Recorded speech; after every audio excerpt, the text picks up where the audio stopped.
Assalamualaikum dan salam sejahtera semua. Hari ini, cikgu akan mengajar apa itu social media. Media sosial ialah platform digital yang membolehkan pengguna membuat, berkongsi dan berinteraksi dengan kandungan dalam talian seperti tulisan, gambar dan video. Ia merupakan cara komunikasi interaktif dua hala yang membolehkan pengguna bersosial, bertukar maklumat dan berhubung dengan individu atau kumpulan tanpa batasan geografi dan masa. Contoh media sosial yang popular termasuk Facebook, Instagram, TikTok dan Twitter X. Contoh penggunaan media sosial ialah rangkaian sosial, berinteraksi dan berhubung dengan rakan, keluarga dan rakan sekerja melalui platform seperti Facebook, LinkedIn dan Friendster.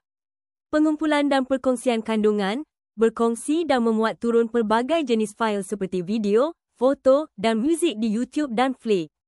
Perbincangan dan forum, mengambil bahagian dalam perbincangan dan dialog dengan individu lain di platform seperti forum dan Google Talk. Penerbitan kandungan, mencipta dan berkongsi kandungan peribadi atau profesional melalui blog dan Wikipedia. Permainan sosial, bermain permainan dalam talian bersama-sama dengan pengguna lain. Pemasaran, digunakan oleh perniagaan untuk mempromosikan produk dan berinteraksi dengan pelanggan melalui platform seperti Instagram dan YouTube. Salah satu kebaikan media sosial ialah komunikasi dan hubungan sosial, menghubungkan orang dengan rakan, keluarga dan kenalan baharu dari seluruh dunia.